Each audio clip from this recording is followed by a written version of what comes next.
ஞாயிற்றுக்கிழமை எங்கள் ஊரில் எட்டயத்தாம்மன் கோயில் திருவிழா நடந்ததுங்க. நைட்டு சாமி ஊர்வலம் இருந்துச்சு. அதை தான் இப்போ இந்த வீடியோவில் பார்க்குறீங்க. ஃபர்ஸ்ட்டு ட்ரம்ஸ் அடிச்சுட்டே போனாங்க. பின்னாடி வந்துட்டு சாமி வந்தது. சாமி வந்து சூப்பராக அலங்காரம் பண்ணியிருந்தாங்க. எப்பவுமே அந்த பூ மாலைலாம் வச்சு மட்டும்தான் அலங்காரம் பண்ணுவாங்க. இதுதான் ஃபர்ஸ்ட் டைம் இந்த மாதிரி அலங்காரம் எங்கள் ஊரில் வந்து சாமி வர்றது.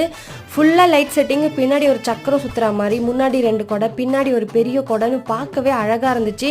அதுவும் அந்த நைட்டு இருட்டில் இது பளிச்சுன்னு வரும்போது இந்த சாமியோட அலங்காரத்தை பார்க்குறச்ச ரொம்ப அழகாக இருந்தது. சாமி ஊரில் முடிஞ்ச கையோட கூத்து நடக்கிற இடத்துக்கு போயிட்டோம்.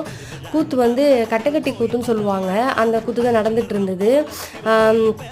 இவங்க போட்டுட்ருக்க ட்ரெஸ்ஸு வந்து எல்லாரும் என்னடா இப்படி இருக்குன்னு நினைப்பீங்க. ஆக்சுவலாக இந்த மாதிரி கூத்தாடுறவங்க இந்த மாதிரி தான் ட்ரெஸ் போடுவாங்க. அந்த ராஜா அந்த கெட்டப்பில் வரவங்க இந்த மாதிரி தோரணையில் தான் ட்ரெஸ் பண்ணுவாங்க. உங்கள் ஊரில் நீங்கள் இதுக்கு முன்னாடி கூத்து பார்த்துருக்கீங்களா? மறக்காமல் கமெண்ட் பண்ணுங்கள். கூத்து பிடிக்குன்னா எங்கள் வீடியோவை லைக் பண்ணுங்கள். கொஞ்ச நேரம் கூத்து பார்த்துட்டு அதுக்கப்புறம் நான் வீட்டுக்கு போயிட்டேங்க.